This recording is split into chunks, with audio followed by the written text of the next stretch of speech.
Hello everyone, welcome to my channel. My mind is art.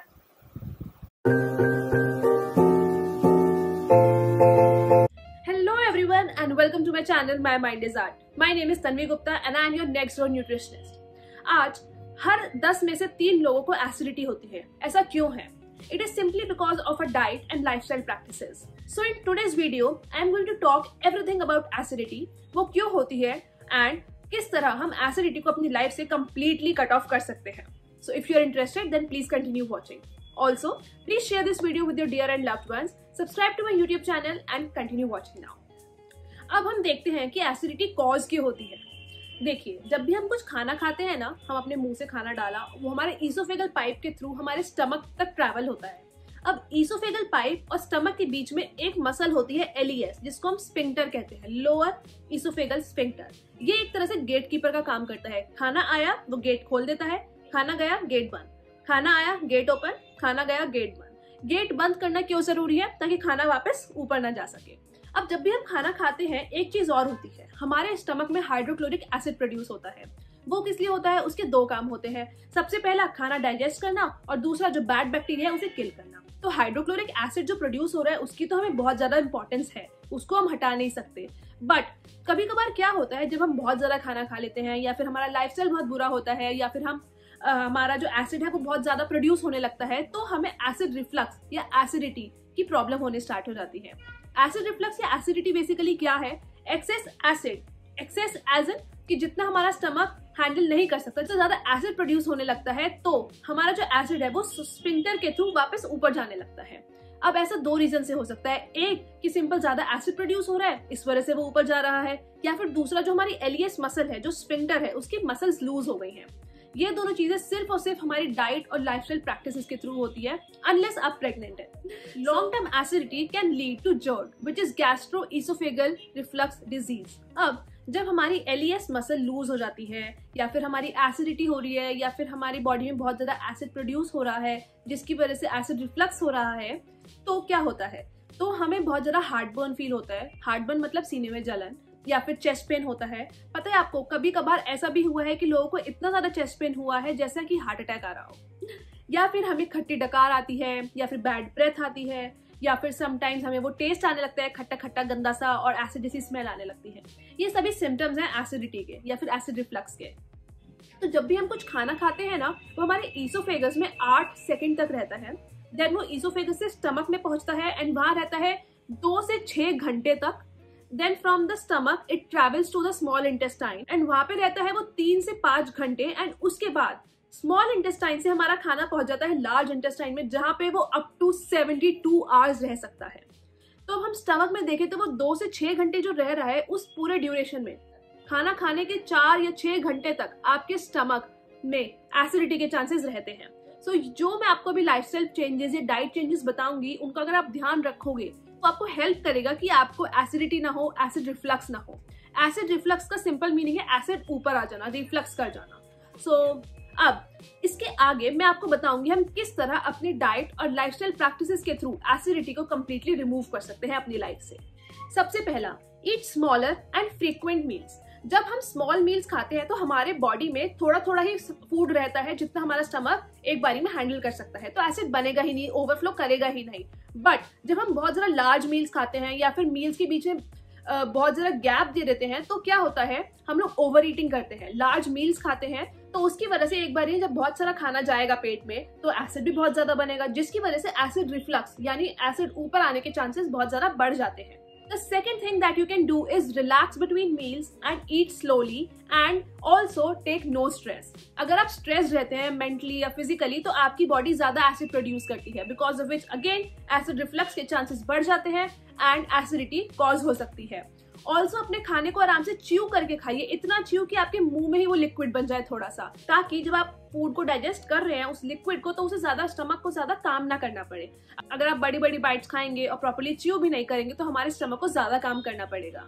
The third thing that you can do is avoid food just before you sleep. अगर आप खाना खाते ही सो जाओगे तो आप ऐसे अगर आप ऐसे लेट जाओगे तो एसिड रिफ्लक्स के चांसेस बढ़ जाते हैं, क्योंकि आप फ्लैट हो गए हो तो एसिड रिफ्लक्स हो सकता है.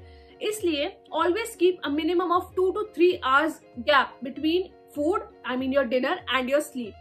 उससे क्या होगा कि आपका जो एसिड रिफ्लक्स के चांसेस है वो कम हो जाएंगे। एंड इफ बाय चांस अगर आपको लेटना ही पड़ रहा है तो अपनी लेफ्ट साइड पे लेटिए।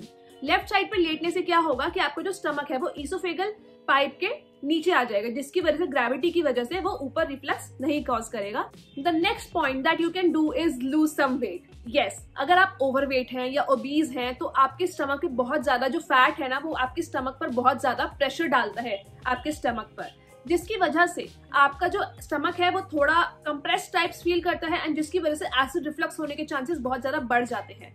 तो थोड़ा सा वेट लूज कीजिए and you will definitely experience a few of the changes. Next thing that you need to take care of is avoid foods that cause the burn. For example onion, garlic, caffeine, tea, coffee, चाहे वो milk tea हो या black tea हो या milk coffee या black coffee, it doesn't matter. Then you have certain foods and fruits जो आपको personally may be heartburn cause करते हैं, या फिर high spicy and processed foods, high fatty foods, ये सब अक्सर बहुत ज्यादा हार्टबर्न कॉज करते हैं। तो इसलिए अगर आपको अपने एसिडिटी को क्योर करना है तो आप इन सब फूड्स को थोड़े टाइम के लिए अवॉइड ही करिए so that they don't cause acid reflux. अब ये फूड एसिडिटी कैसे कॉज करते हैं? बिकॉज जब हम इन फूड्स को खाते हैं तो ये हमारे स्टमक में ज्यादा एसिड प्रोड्यूस करते हैं। ऑल्सो जो एलईएस का प्रेशर है वो भी कम हो जाता है, तो एसिड भी प्रोड्यूस हो रहा है, एलईएस का प्रेशर भी कम हो गया तो खाना तो ऊपर जाएगा ही, गैस तो ऊपर जाएगी ही। एंड सिमिलरली ये हमारे स्टमक की एम्प्टिंग भी स्लो हो जाती है, बिकॉज ऑफ इट जितनी देर खाना पेट में पड़ा रहेगा, प्रोसेस्ड फूड है क्योंकि उसे डाइजेस्ट होने में टाइम लगता है, तो जितनी देर खाना पेट में पड़ा रहेगा उतने ही चांसेस रहेंगे आपके एसिड रिफ्लक्स होने के। Next thing that you need to do is stop smoking and stop consuming alcohol. Alcohol जो है ना हमारी जो एलियस मसल है, जो स्फिंक्टर है, उसकी मसल्स को इम्पेयर कर देता है, उसको लूजन अप कर देता है, बिकॉज ऑफ विच वो अच्छे से काम नहीं करती है एंड एसिड रिफ्लक्स के चांसेस बहुत ज्यादा बढ़ जाते हैं। सिमिलरली अल्कोहल हार्टबर्न कॉज करता है, it causes acidity because it induces the stomach to produce more acid and also because LES muscles lose हो जाती हैं। And the next thing that you need to do is exercise. Exercise, like I always say in all of my videos, it should be a part of your lifestyle. It should be a habit that you should inculcate in your lifestyle simply because it has a lot of benefits. Acidity में अगर आप exercise करोगे तो acid reflux generate ही नहीं होगा, food जल्दी digest होगा। एक चीज का ध्यान रखना, खाना खाते ही एक्सरसाइज नहीं करनी है, एटलीस्ट 1 to 2 आवर्स का गैप देना है अपने खाने में, मेन मील में एंड अपने एक्सरसाइज स्केड्यूल में, सो दैट एसिड रिफ्लक्स के चांसेस बढ़े ना। The next thing that you need to take care of is loosen up and don't wear so tight clothes. कभी कभार हमारी बेल्ट, हमारे कपड़े इतने टाइट हो जाते हैं जिसकी वजह से स्टमक पर बहुत ज्यादा प्रेशर पड़ता है एंड एसिड रिफ्लक्स के चांसेस बढ़ जाते हैं। तो उस केस में आप थोड़े लूज कपड़े पहनिए, इतनी टाइट बेल्ट मत बांधिए, सो दैट आपके स्टमक पर प्रेशर ना पड़े एंड एसिड रिफ्लक्स के चांसेस कम हो जाए। Now, I would like to share some of the home remedies that we should opt if we have acidity. सबसे पहले तो ये जो एंटासिड पॉप करते रहते हो ना, please stop doing that. Antacids के बहुत ज्यादा साइड इफेक्ट्स होते हैं। जो एंटासिड्स होते हैं ना उसमें काफी ज्यादा मात्रा में एल्यूमिनियम, मैग्नीशियम एंड कैल्शियम होता है। ये तीनों जब हम एंटासिड्स के थ्रू पॉप करते हैं तो इट कैन कॉज कॉन्स्टिपेशन और डायरिया। सो इसलिए हमेशा एंटासिड खाना is not the right thing to do. Instead, try these home remedies that I am going to tell you. सबसे पहला ऑप्शन है कैमोमाइल ट्री ड्रिंक करना। Chamomile tree eases the digestive tract and soothes the digestive tract because of which acid reflux के chances कम हो जाते हैं, या अगर हो रही है एसिडिटी तो वो थोड़ी सी काम डाउन हो जाती है। The next thing that you can do is eat papaya. Papaya is said to be very good for the stomach and digestion. तो वो हेल्प करता है आपके फूड को डाइजेस्ट करने में एंड एसिड रिफ्लक्स भी कॉज नहीं करता है। The third thing that you can do is have ginger tea और जिंजर वाटर। जिंजर तो आपको पता ही है, हमारे एंशियंट कल्चर में कितने सालों से हम लोग कितने टाइम से जिंजर को यूज करते हैं to aid our digestive issues. So add ginger in all your foods and all your meals. और अगर आपको एसिडिटी हो रही है तो आप 1 ग्लास जिंजर पानी ले लीजिए and it will help you. One more thing that you can do is have soft post meals. जब आप छोटे थे आपने देखा होगा हम सागर रत्ना जाते थे तो वहां पे हमेशा सौंफ और मिश्री मिलती थी। वो क्यों मिलती थी? सिंपली इसीलिए बिकॉज सौंफ helps in with our digestion, it helps to improve our digestion. So इसलिए आप खाने के बाद 1 चम्मच सौंफ जरूर खाइए, it will help you with acidity as well.